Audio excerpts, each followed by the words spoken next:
Welcome to Tales from the Rabbit Hole. I'm your host, Mick West. My guest today is Anthony Magnabosco. Anthony is a promoter and practitioner of street epistemology. He's the executive director of Street Epistemology International, and his YouTube channel extensively documents his interactions with hundreds of people, where he asks them about their beliefs and helps them discover new ways of thinking about those beliefs via street epistemology. So, Anthony, welcome to Tales from the Rabbit Hole. Thank you so much for having me on, Mick. Yeah, it's great to have you on. So, the site streetepistemology.com, I've been reading through that. It's a great resource. There's lots of really useful information on there. And it's coming along. It's a work in progress. I think it's very good. It's got some very nice, kind of short explanations of what street epistemology is, and some longer ones, and some more detailed things. And on the first page of the resources section, it's got this "What is street epistemology?" and it gives these 4 different short definitions. Like when people ask you what street epistemology is, what's the quick elevator pitch for street epistemology?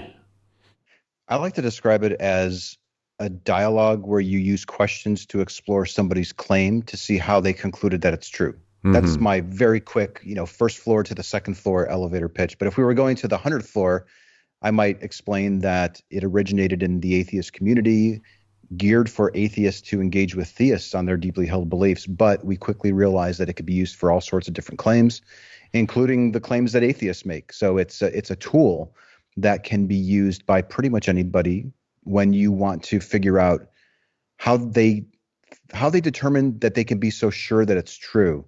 And it's a respectful engagement where you are giving people plenty of time to explain their position and their reasons and their method for verifying those reasons. And it tends to end on a friendly note where a person is sometimes left with a pebble in their shoe so that they can go on their own and figure out, do I really have good reasons for thinking that this is true? Sometimes people back off of their confidence. Sometimes they stay the same. Sometimes they increase their confidence. Sometimes they even completely abandon their view. So it's a dialectical technique I think it originated from the Socratic method. The professor that came up with it is a philosophy professor, and we've been taking it since he wrote that book in 2012. And I think we've really developed it into something quite powerful. And I'm really excited to be on your show to talk to you more about it and see how we might be able to use it in different venues, things that maybe you're interested in using it for. Yeah, no, I'm really interested because I talk to a lot of people who are conspiracy theorists. My background, doing this type of thing, is all about conspiracy theories. I started out doing the chemtrails conspiracy theory, where people believe that the planes in the sky are spraying some kind of weather-altering toxins. And I talk to people who believe that 9/11 was an inside job. And I've heard about street epistemology before, but I'd always kind of just thought it was primarily to do with atheism. And I can see how you got the impression, honestly, because it started in the atheist community. The book that was written by Boghossian is called A Manual for Creating Atheists. Yeah. So I completely understand how you and others have that impression. Yeah, I mean, Peter Boghossian, he wrote this book, and the first chapter is called Street Epistemology, and it basically lays out the various techniques that you use for that. And I recently read his second book. I believe it's his second book, which is How to Have Impossible Conversations, right? Which kind of builds upon this. And I think it's perhaps steering a little bit away from the atheism type of thing, and instead of yes, definitely. Yeah, I would definitely say so. Yeah, and he's trying to I guess extend this methodology into things like politics. Especially politics, social justice, political claims. And it's neat that the author that originated street epistemology has recognized the diversity of it, I suppose, the flexibility of the tool, that it can be used in those domains. Yeah. And I actually use the term epistemology in my book, Escaping the Rabbit Hole, because it's used within the academic community for talking about conspiracy theorists. And they use the term crippled epistemology, which is something that Cass Sunstein popularized this term. And he defines it as being a beliefs based on a very limited number of information sources. So if, for example, somebody only watched, say, Alex Jones all the time, then Mm, they have a belief system that's based around what Alex Jones tells them, and they don't have this broader perspective. Now, hmm. does that concept of a crippled epistemology, is that the same type of thing that you're talking about in street epistemology? Well, I've never heard the term before, and based on your description, I would say what you're describing is bias, and we definitely see bias when we're engaging with people. I recently uploaded a couple conversations with missionaries from the LDS Church. They happened to be strolling by, and we talked to them. I talked to them, and one of the concepts that came up was, are you looking at things through a filtered lens? Are you biased, perhaps? Are you favoring this view that you think is true because you want the belief to be true? And so that's definitely a factor when we engage with people, and something that we notice, and it's even something that we talk about. But we don't accuse somebody of it. We don't say, "Ha, that's you only have one source for all your information, and you're a Fox News junkie or something like that." Um, that likely won't be effective in helping the person take another look at their views and how they concluded that it's true. And one thing that we might say is, well, how do you find the information that is leading you to your conclusions? Have you considered other sources?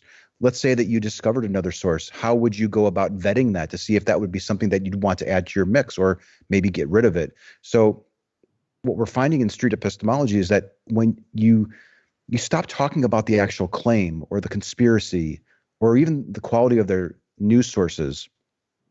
Well, you actually want to talk about the quality of their news sources, but you don't Hmm. want to be accusatory or dismissive because you don't find it compelling. They find it compelling.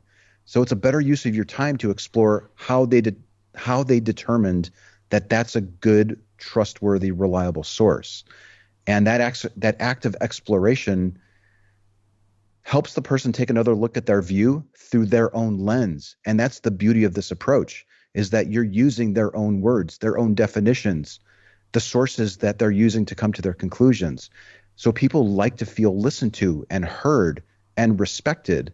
And that's why these talks usually tend to end on a very good note, because you're not misrepresenting your conversation partner. And that's extremely valuable when you're talking to somebody who might be deeply entrenched in a view that we might personally find horrendous.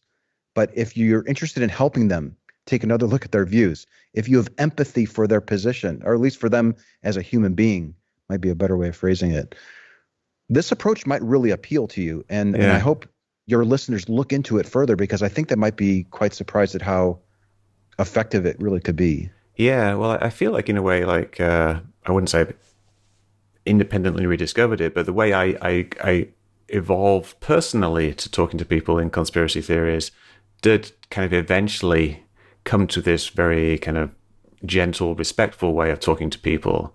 So I think Mm, when I started out debunking people on the internet, like debunking conspiracy theories, saying why they're false, it's very much like figuring out what the error is in someone's claim, and then saying, this is wrong because A, B, and C. Which, as you know, doesn't always work very well. You get this kind of a backfire effect sometimes, where if you right. tell people why they are wrong, then they're just going to double down and fight more. Yes. Yeah, and Yes, we try to avoid telling people you're wrong, you're stupid, you have a misperception of reality, and we ask them how they determine that they're correct. And mhm. by that simple shift of approach, you're going to probably have a lot better conversations. However, it is difficult to do it. I don't know if you noticed that when you made that switch yourself. If I'm actually kind of curious, was it a gradual transition for you? Was it difficult? I found it difficult when I switched from debating and arguing and giving people facts to actually listening to them and encouraging them to explain how they got to their view. Yeah, it was actually a pretty gradual process. There was a Mm. few key moments, I think. One of which was I saw a talk by Phil Plait called "Don't Be a Dick," I remember seeing which, that a while yeah, ago.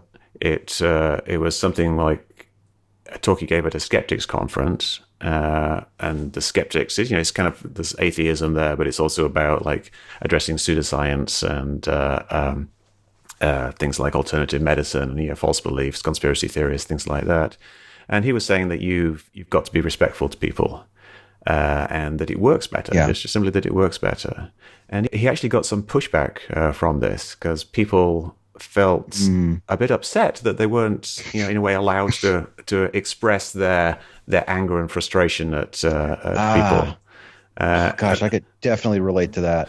And I'll have to review that talk that he gave, because now I'm wondering where he gave that. If it was, do you remember? Was it QEDCon by any chance? I think it sounds like what you're describing. I think it was at the Amazing Meeting, which is the James Randi, the old conference back in Las Vegas, probably about 10 years ago now, I think. It doesn't surprise me that he received some kickback on that, because a lot of people think that you have to use the heavy hammer approach and bash people over the head to knock some sense into them to see things your way. Mm-hmm. And what we're finding, especially when we look at psychology and people involved in motivational interviewing, and even the progress that we've made in street epistemology since it came out in 2012, it doesn't seem to work. People tend to become more entrenched in those views. And sometimes arguing with a person and ridiculing them, we can sometimes get a benefit from doing that. We can feel good from tearing somebody down. Right. It could be even entertaining, to be quite honest. And it's easier.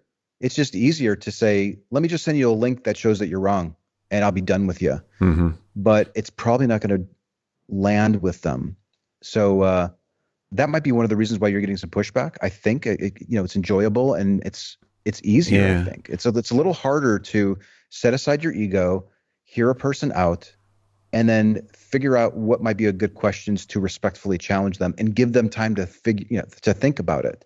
It's counterintuitive, this approach. It is, yeah. And I think people think that you should just be able to explain to someone why they are wrong. Because, from your perspective as a rational skeptic or whatever you consider yourself to be, you think that you know what the actual answer is. And all it is a simple matter of explaining it to people. And then when they don't accept your explanation, it gets frustrating. And then people they tend to get angry at these people. And then yeah. But that works both ways as well.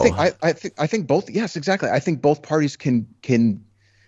It's detrimental to both parties that are involved. All the parties that are involved in the conversation, because if I'm giving you information or evidence that I found compelling, that I think you should find compelling, but it's not the reason that your belief is based on, we're likely wasting our time. Or if I'm arguing with, let's say I'm talking with a conspiracy theorist or somebody making a claim, just keep it real general, I suppose. If I don't figure out what their real reason is by asking them questions and listening to them and then double checking to make sure that really is their reason, we could very well be talking past each other. And I see that time and time again. In fact, even though I've been doing this for 8 years now or so, the most recent video that I uploaded with 2 Mormon missionaries, there was a point where I think we were completely talking past each other. I think we had different impressions of what the word test meant. Now, it never occurred to me in all this time that there might be a misunderstanding of what a good, sufficient test is. But we were just talking past each other. And I was just marveling after the fact that even after having spent so much time on it, it's still quite likely that you're going to be misunderstanding each other, even despite your best intentions. Yeah, this is something I see all the time, is that I'm talking to someone and it takes a while before I even realize that we're talking about different things. It's like, exactly. Oh, you mean this is why you don't understand, or this is why I don't, why we're not understanding each other, is they were actually using the same word for different meanings. I think this is something Peter Boghossian talks about in How to Have Impossible Conversations, is that people have different opinions about even fairly simple words like justice or truth and things like that. And these are complex words that need to be unpacked. And if we're not taking the time to unpack the meaning of these words with our conversation partner, we might get lucky and we might be talking about the same meaning of the word, but very likely we're not. And we're going to be talking past each other. And that's just going to result in frustration or making you think that you just completely dominated them and won. And they're just scratching their head like, I don't even know what that dude was talking about. Yes, because the things you're telling them, they think are the actual the actual facts from a different perspective. Like, I talk to UFO people quite a lot, people who believe that either they've had a personal experience with UFOs or that there's evidence of UFOs out there. In some ways, it's kind of like a religious thing because they have these personal revelations of truth in that they see a UFO or they get abducted by aliens. And they have similar types of usages of words where they mean a different thing. Like they will say, like the word real. They say UFOs are real, but what they mean is kind of different to what other people mean. Like recently there was these 3 videos that were released kind of indirectly by the US Navy that supposedly show UFOs, and the Navy said, yeah, these are real videos. And then the press goes and says, oh, the Navy admits UFOs are real. But all the Navy was saying was that the videos were real, actual videos from the Navy of objects that they didn't immediately identify. Whereas people in the UFO community who have this strong desire for, alien visitors to be real, they essentially take it as meaning that the Navy is saying that alien spaceship are visiting us and we have video of them. So you get these very, very different perspectives.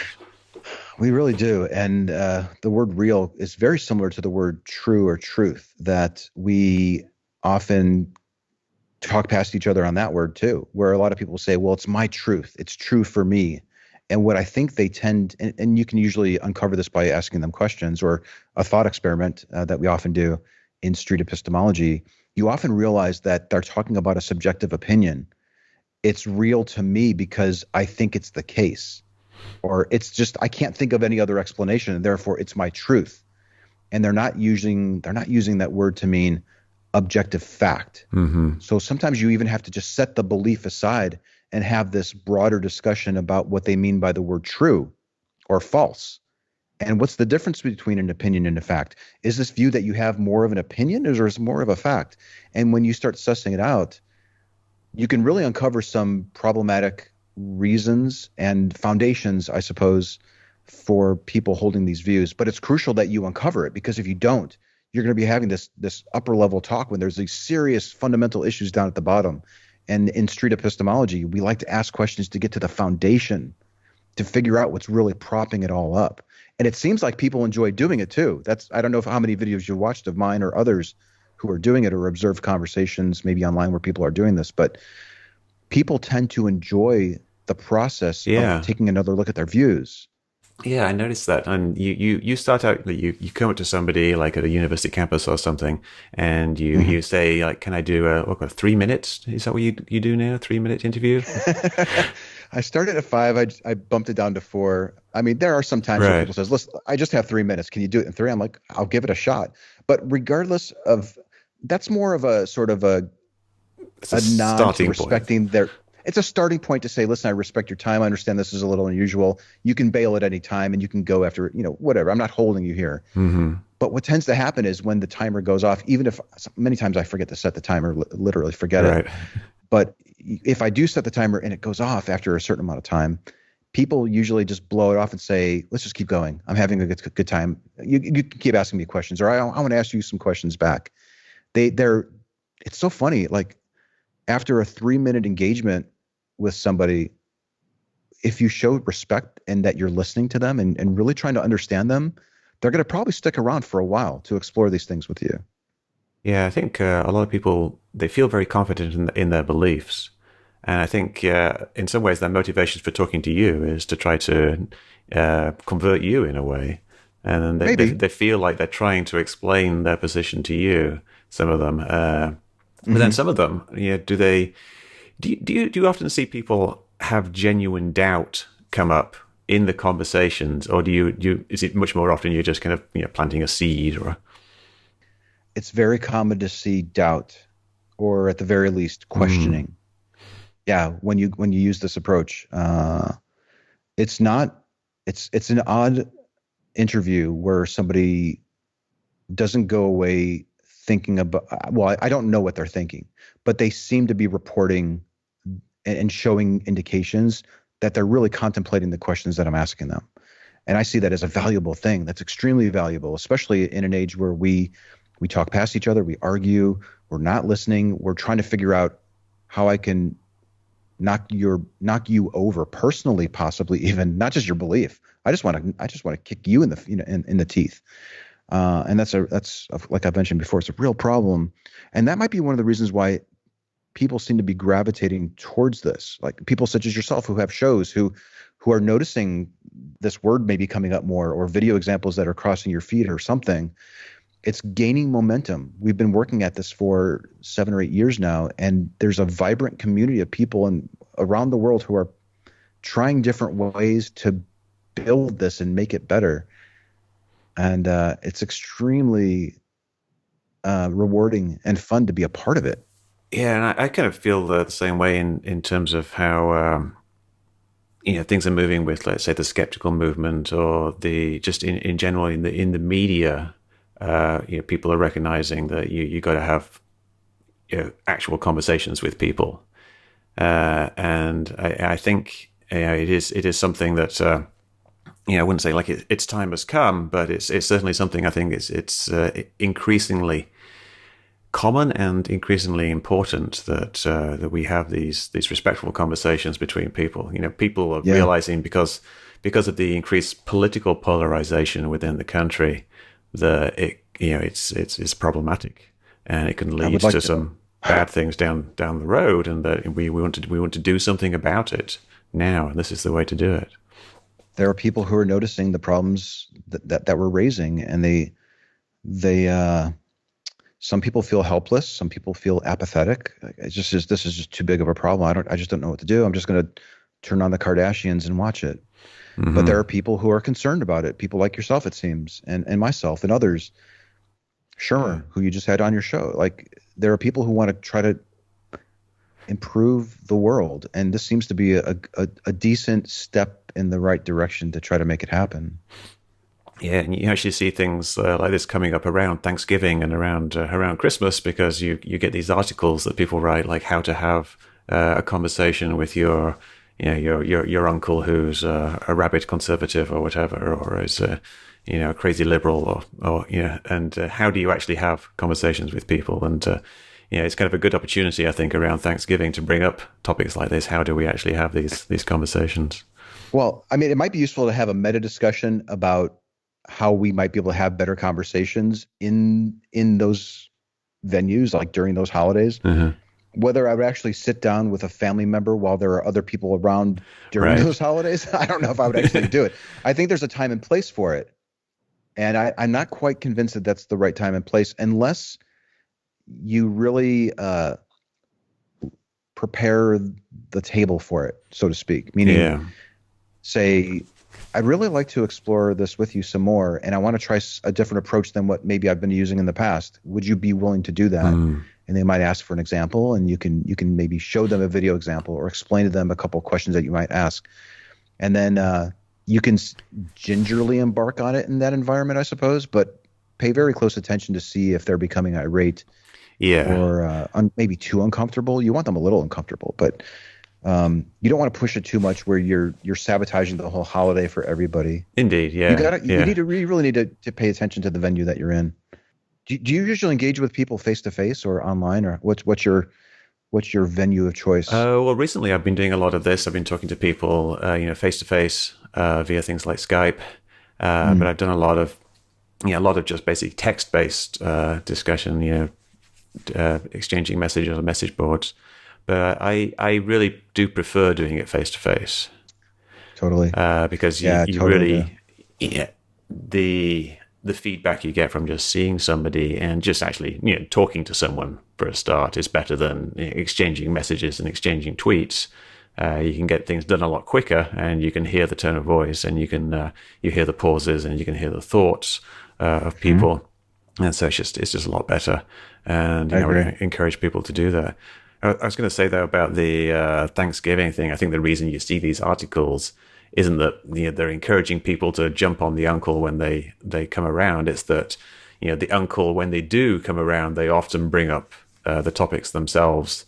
The uncle will start talking about whatever strange belief he has, and it gets a bit difficult for other people and it's in a way it's a way of diffusing that situation rather than starting to instigate something. It's more of a defensive method. Oh, maybe so. I want to talk a bit about the actual techniques of street epistemology. Hmm. You use the term interlocutor. Is that how you pronounce it? I used to say interlocutor, and now I say interlocutor is sort of the way that I think I've been saying interlocutor for the last Yeah, few years. I think it's a Conversation partner might be yes. good. Interview partner, I've heard people say. Friend, discussion partner. I mean, I yeah. use the term friend, but I think that's because I'm more aimed at talking to people you actually already know, whereas you're quite often you're just basically approaching a stranger in the street or wherever, and so the other person, it's sort of I guess it's a little problematic if you've been using a word for years and we don't know how to pronounce it. It is, and we make a well, we sort of co-opted the word interlocutor to usually mean the person that I, as the person using street epistemology, is speaking Right. with. Yeah. When the definition is both parties, both conversation partners. Yeah. Is Yeah, so you've got this terminology that you have within street epistemology, which is obviously it's not meant to be used in the conversation, but it's used when you're talking about the techniques. And this one really interesting thing that comes up quite often is the notion of doxastic closure. Can you hmm explain what that actually is?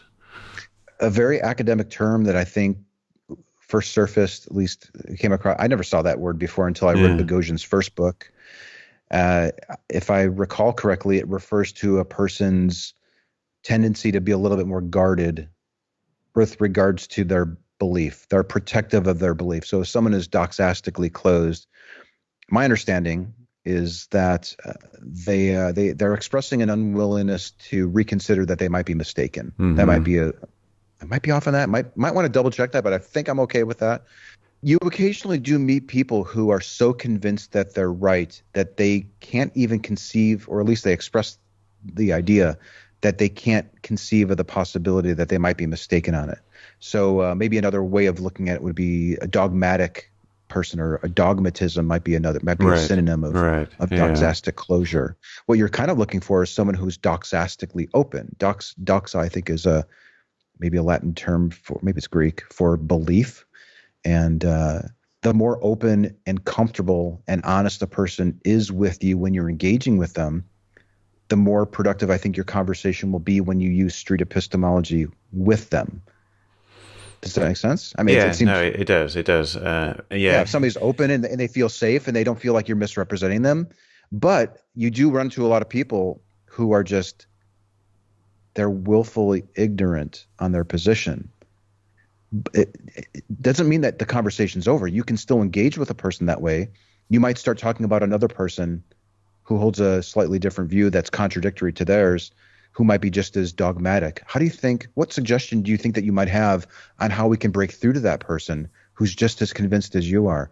And if you listen to your interlocutor, your conversation partner, they might start giving you ideas on how Mm. you can break through to them.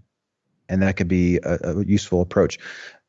Sometimes I think we might just have a tendency to throw up our hands. This person's just too difficult. They're too far gone. Yeah. And maybe some people are, but I'm a little bit more optimistic that the more people who learn these approaches, the street epistemology or the Socratic method, motivational interviewing, a variation of perhaps what you're doing when you're engaging with people, the more people I think who understand how problematic it could be to ridicule somebody and give them facts that show that they're mistaken if they're not ready for it. There are some people who are. The more that we can educate people on this other method, the better I think it will be for humanity. And I think it might start opening people more up to epistemic humility, to being humble enough to say, I'm fairly confident that that's true, but I'm not 100% sure. I'm willing to budge a little bit, that type of Yeah. thing. I would love to see a point where we get there, but we might need to start teaching this at Teaching it at a school. young age. Yes. Yeah. Or indoctrinating the youth, as other people might Indoctrinating put the it. youth in Yes. skepticism and critical thinking and Yeah. and humility, epistemic humility, perhaps. Yeah, it was interesting when you were talking about that. I was thinking about the difference between religious people and conspiracy theorists when it comes to the doxastic closure and the open-mindedness type thing. Mm. Like religious people wouldn't necessarily think of themselves as being open-minded because they have faith and they have belief and they are doxastically closed. They may even take pride in it. Yeah. I'm more virtuous because faith. I'm closed on it. Yeah. Blessed is he who has not seen and yet believes is like a fundamental, a tenet of Christianity is that the people who didn't see Jesus being raised from the dead and yet still believed that he was raised from the dead are somehow more holy and better than the people who actually base their beliefs off evidence. Right. And this is a big topic in Boghossian's latest book, How to Have Impossible Conversations, this idea of talking to people about how they view themselves. And most people tend to view themselves as good, moral, decent people. And when you challenge a person's deeply held belief, like a religious view or even a conspiratorial minded person on their pet conspiracy, something that they've put a lot of effort in, it's core to now who they are. It's part of their identity. When you challenge those views, religious views included, people will see it as a challenge to themselves, which is why when we're using street epistemology, we really want to separate the belief from the method that the person is using to conclude that the belief is true. And there's a world of difference there. People become very guarded when you talk about their belief, what they think is true. They might even become a little bit guarded when you talk about their reasons, like the personal experience they had. But people tend to be a little bit more objective at looking at it with you. If you focus on their method that they use to conclude that that's a good reason for holding a high degree of confidence in the claim, that's where you can make the most traction. That's where the seeds get planted. That's where you can inspire somebody to want to go out and find better reasons, or maybe continue a dialogue with you because you've really got them thinking. People, it seems, like to think about these things. They do, but they're not often given an opportunity to do it. You see that in your videos, like you give someone a question, then they pause and they think, they do the looking up thing, which is something right. you strive to get them to do, to look up and think. And if you ever see somebody take a second to think about what you just asked them, don't talk. Right. Just shut up. Yeah, let them think. Let them think about it. It's so tempting to want to interject and help them out of that awkward moment. Mm-hmm. And I think one of the best things that you can do is just let them think about it. Let them stew in it a little bit. If they need clarification, they can ask you for it. They might even be quiet for a minute because they're processing what it is you've asked them. Now, they might be confused too. And they're right. like, looking around like, well, now what do we do? So you have to be paying attention to see what's going on. But give people time to think these things through. Try not to rush it. Oh yeah, that's definitely something I learned over the years, is that you can't just like tell somebody something and then expect them to process that straight away, or even like raise questions and expect them to have answers straight away. It's a very long process, and with a lot of people, you're planting seeds that may not bear fruit for weeks or months afterwards, and for some people it's even years. Like some of the people I interviewed for my book, they were stuck in conspiracism for many years before they got out, but the seeds that help them get out actually were kind of planted over a long period of time. So even though it might seem like you're not doing any good for these people, even if they don't do the look up and think type thing, I still think you're still planting seeds that can be helpful in the long term. I think so, and I like to record my interactions too, if I have a person's permission, and then share it online so that other people can watch it and give me feedback. But what's interesting is I've had people email me, or they even comment in the video, that the exchange that they watched has planted a seed in them. Mm-hmm. And it's given them something to think about. And people are emailing me, messaging me almost on a daily basis to say, I no longer believe that thing that you were talking with that person on the trail about. I don't believe it anymore because you started me on a journey of thinking about it myself. And these are people from around the world that I've never interacted with them. They've just watched a 20-minute video. Yeah, and that's why it's valuable talking to people, even people who are doxastically closed. I'm going to have to stop saying that word. Even people who are very close-minded and very like firm in their faith, or their belief in whatever thing they believe in. Even if you don't shift them, you can shift somebody else, because there's quite often there is an audience. I know your videos have an audience of other people, but even when I'm chatting with somebody on Facebook or on Twitter, I know that there are people listening. Like one of the guys I interviewed for my podcast a while ago, he said he kind of came around to my way of thinking to a degree because he was watching me argue with people on Facebook in one of the 9/11 Facebook groups.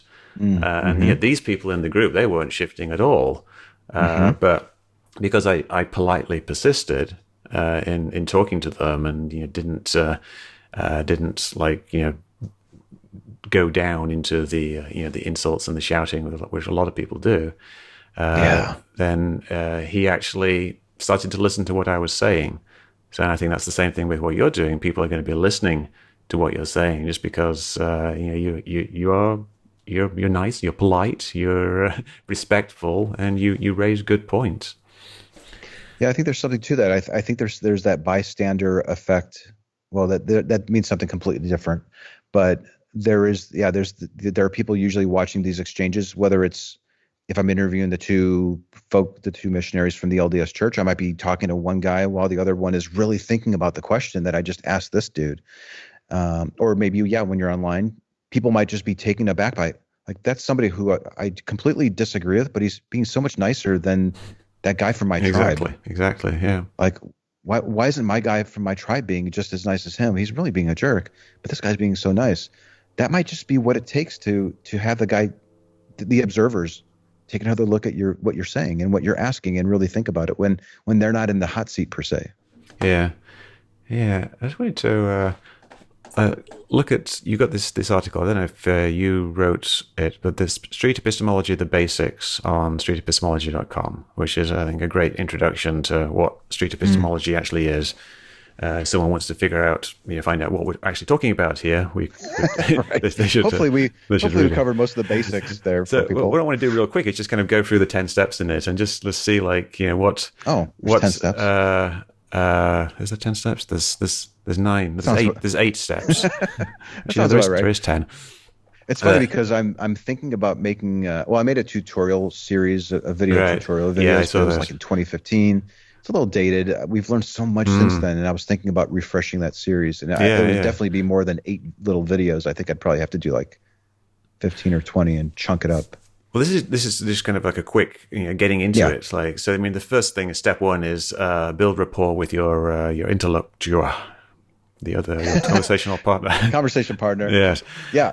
Very critical. It shows people that you're listening to them. You're hearing what they're saying, and oftentimes during the rapport building phase, it helps you to see that individual as a person. They're a human being with emotions, and they see you as in the same way usually.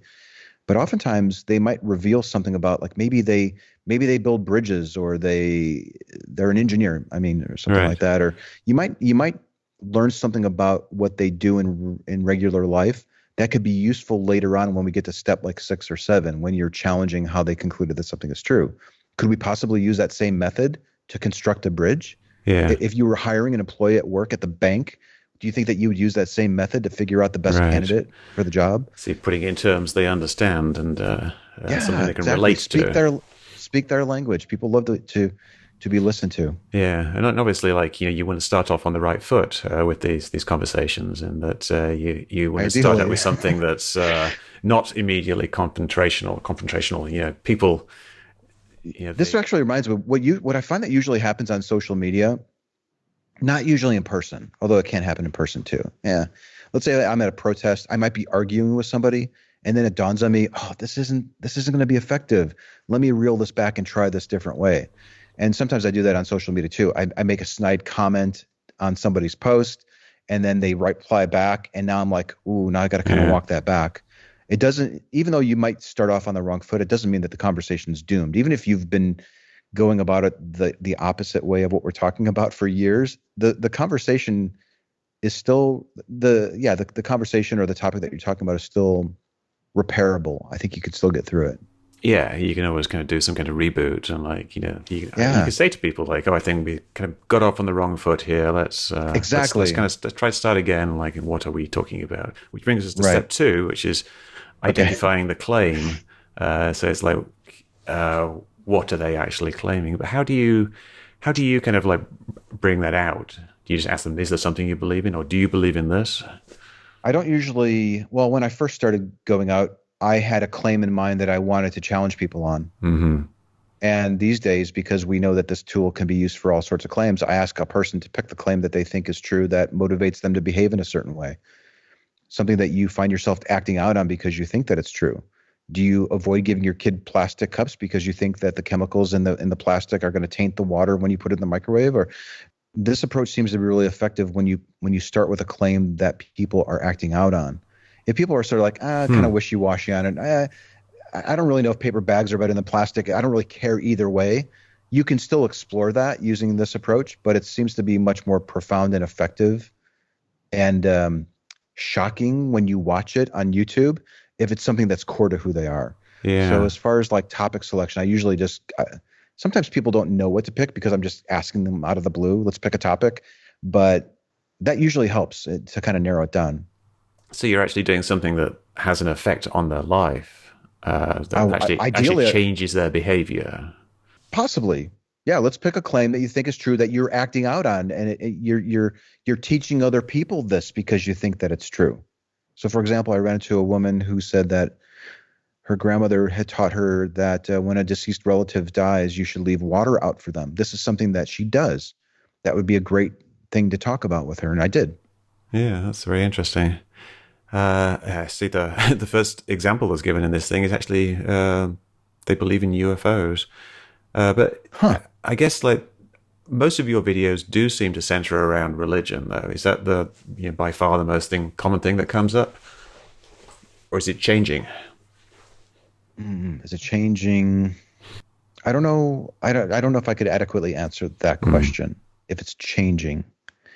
But most people in my area, because I live in Texas, and when I ask them to pick something that's Right. core to who they are, and perhaps they think that I'm an evangelical Christian or something because of the town that I'm in. Maybe that's skewing the topic selection, perhaps. But I try to give them a couple of different options too. We can talk about karma, ghost, politics, social justice, whatever, and then they usually pick something. Yeah, I saw you had one which was an atheist who believed in karma. Which Hmm. is always an interesting thing, is that you get people who are atheists and yet they believe in some kind of thing that's essentially supernatural, but they perhaps Right. haven't thought about what the implications of this supernatural thing actually are. And Yeah. if you believe in karma, why don't you believe in God? Yeah, or sometimes I meet people who believe in God and karma, and I ask them, Hmm. is your belief in karma dependent on believing in God? And they oftentimes say yes. So sometimes I'll ask questions to narrow down the topic selection. So in that instance, I might say, well, let's set karma aside for now and let's focus on God. Since your view on karma isn't influenced by the God belief, would you be okay if we talked about that? And sometimes they say, that one's just a little bit too close to home. I think I'd be a little bit more comfortable talking about karma. And I say, okay, that's fine. We can do that. Yeah. But it almost doesn't matter the topic that you pick because the subsequent steps that I think you're probably going to be mentioning will pretty much work with any claim that you select. And hopefully by the time that you're done with the conversation, and you might have to do a couple with the same person, but it could be really valuable if you're in the process of exploring their confidence in their claim and their reasons and their methods. You could be teaching them how to do this. So sometimes it might even be better to take a safer topic like karma and interrogate it in a friendly way and perhaps impart that tool set so that they can maybe look into street epistemology or try to replicate the questions that I asked about this safe topic of karma on something a little bit more closer to home, like the God belief. Yeah, yeah, and that it kind of tallies with something I do, which is try to focus on something on the fringes of the belief spectrum. So you take things that they're perhaps not so 100% sure about, Mm-hmm. and then you talk to them about that. Why do you suspect this might be true, or why do you think it's true, and what would it take you step just from this side of the line to that side of the line. And if you get them to focus on, one thing like that isn't perhaps as threatening to their entire belief system, then it allows them to think about, why they're believing in this thing, and perhaps apply the same things to things that are a bit further down their solidity spectrum in terms of what they actually believe. Yeah, I think that's a good approach. Like, I think I even mentioned it during the conversation with the woman about spirits and water and stuff. Her name is Maritza. Maritza, if anyone wants to look into it. But I think at the end we started talking about how we may have actually created a template for her so that she can go home. Because I think she says something at the end like, now I'm questioning all of my faith beliefs. And then we started talking about, well, maybe you can just take this discussion that we had and think about it, and then maybe you can start asking yourself the same questions about these other things. So yeah, I think that approach that you're talking about might actually be pretty smart to do. Yeah. Well, let's whip through these other steps. Step 3 is confirm the claim. That's like confirming that you have understood what they are talking about. I mean, that kind of goes back to what we were talking about earlier with definitions of words. So Precisely. How do you go about confirming it? Do you rephrase it to them in a different way, or? Good question. I might say something like, okay, just so I understand, when you say God, I think what you're referring to is an all-powerful entity who has the ability to influence how humans interact with reality. Do I have that right? And they might say, yes. Right. Or they might say, no, that's way off. How did you even get that? Or they might say, now that you're repeating it back to me, that's not exactly what I mean. Can I just tweak it a little bit? And so you're fine tuning it. You're getting it perfected, but not to the point where it's like you're locking it in and you won't budge on it from that point on. It's sort of like a temporary placeholder. I think this is what we're talking about. And you can even do this with their reasons and their method too. I think this is the reason why you think that this thing is true. Yeah. Is that correct? And then you can revisit these things and come back and change them if need be. You need to be flexible about it. You don't need to be, it's counterproductive, I think, also to be rigid about how you go about doing this. Some people might be ready to jump right into their reasons or their method, but it does seem to make more sense to like get a really clear understanding of what they mean by these words and even their confidence level. How sure are you that this is true? Is that one of the steps? That's one of the steps. Step 4 is clarify definitions, which you kind of went over there. What do you mean by the word God or true or whatever? And then step 5 is identify a confidence level. I think this is a technique that Boghossian talks about, is like getting people to put a number on something, establishing a scale for things, right. Like on a scale of 1 to 100. How strongly do you believe in these? And is this something that you almost always do in your videos, in your discussions rather? I don't always do it, but if I don't do it, I almost always regret not having done it, because I get to the end of a conversation and they're expressing some doubt, some questioning, those pauses and those reflectful poses that we talked about, and I'm sometimes kicking myself. Why didn't I ask them how sure they were at the beginning? Because now I can compare to see if they moved. But it's almost a dead giveaway when you say, well, on a scale from 0 to 100 or 1 to 10, how sure are you that this is true? That could be a dead giveaway that you're doing street epistemology. And in some circles, that can close people down. So you have to be careful about when you roll it out. I've been experimenting with getting an idea of what their claim is and how they're talking about the claim and how they're behaving with their body. I don't even think I asked the LDS missionaries when they walked by how sure they were on a scale from 0 to 100 that's true. I mean, I think that they're fairly confident that it's true. They're out there. Now, I think mid-conversation I did ask them that because it's useful to get a sense of where they're at, but you don't have to do it. It's a good subjective indicator that's being self-reported by your conversation partner. And I find that it's fairly useful. Sometimes I'm surprised by the answers people give when I ask that question too. Yeah, like 87% or something. I've actually said, did you pull that number just out of random? Because no, I think that was one of your videos. Okay, good. You titled it with it's 87 or 83, I think, but it was a very specific number. Very specific. I am 83% sure that God is real. Right. I think that conversation was about karma. But yeah, sometimes people will even say, turn off the camera and I'll tell you my real confidence level. Oh, really? And is it lower than the public confidence level? Yes. Interesting. Very, so yeah, that kind of, you hear about priests who don't believe in God and things like that all the time. So there's a lot of, I think, social pressure for people to say they believe in things, but perhaps they're having secret doubts and they're Yes. not willing to talk to you about it. That's very interesting. Is that something that happens a lot, or do you get the sense that there's a lot of that going on? People aren't really at 100, but they feel compelled to say 100?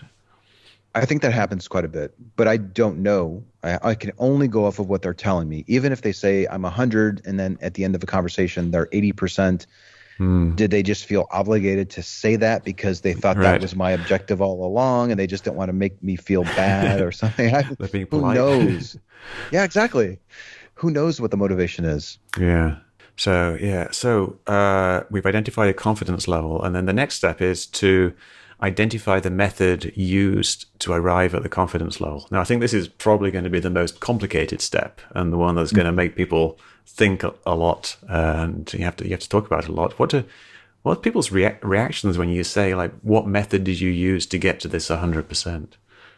Was there a step in between those? Because it seems like there's something missing. That And was this kind of, identify a confidence level before that, oh, and really? then So, and then method, huh? yeah, and straight to method. So yeah, how confident are you? I'm 100. How did you arrive at being Yeah. 100? This is why I was saying, like, if I were to redo this in a video format, I would probably have 15 steps. There's a crucial step in between Okay. getting a person's claim locked down and an idea of how sure they are that it's true. It's and figuring out what method that they're using to confirm all of this. It's to figure out what reason they're using to believe. So, for example, I guess I'll just go back to the individual who said that her grandma was telling her that you need to leave water out for your deceased loved ones because the spirits don't go away right away. I would ask, and I did ask, why do you think that? What is your reason? What's your main justification? And her justification was, well, in the middle of the night, I'll hear footsteps going down the hallway. Huh. That's her reason, which is different than method. Indeed. Yes. So Yeah. method would be, you want to take a stab at it, or do you want me No. to say? It's like it's basically asking them what the evidence is that they use to believe it, which is kind of like, I mean, identifying the method is identifying the method and the reasons. I guess you could put those together in the same thing. Like, you're asking them why they're at 100%.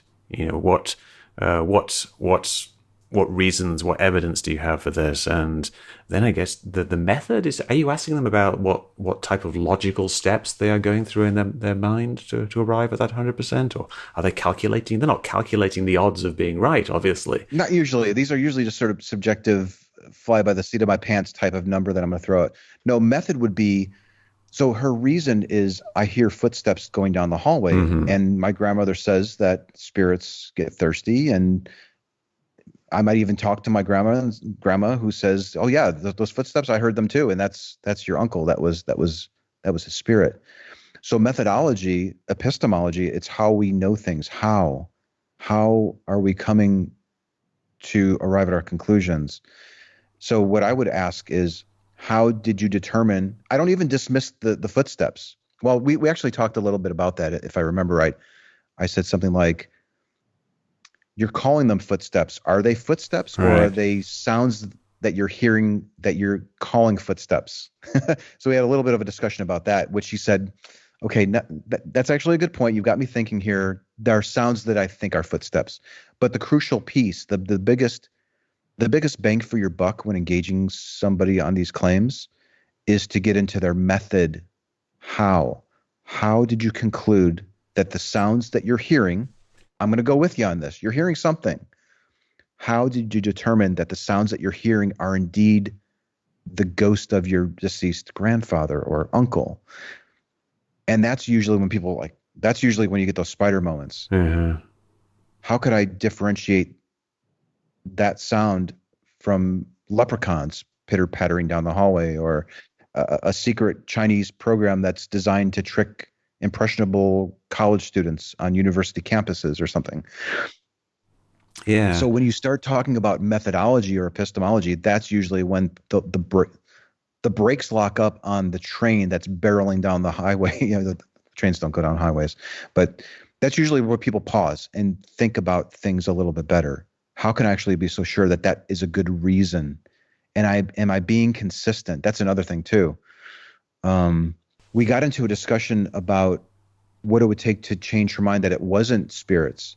And she set this really high bar for disproving it. And then we compared it to the bar that she was setting for accepting it. And then we talked about the gap, and she realized that she was having a double standard there too.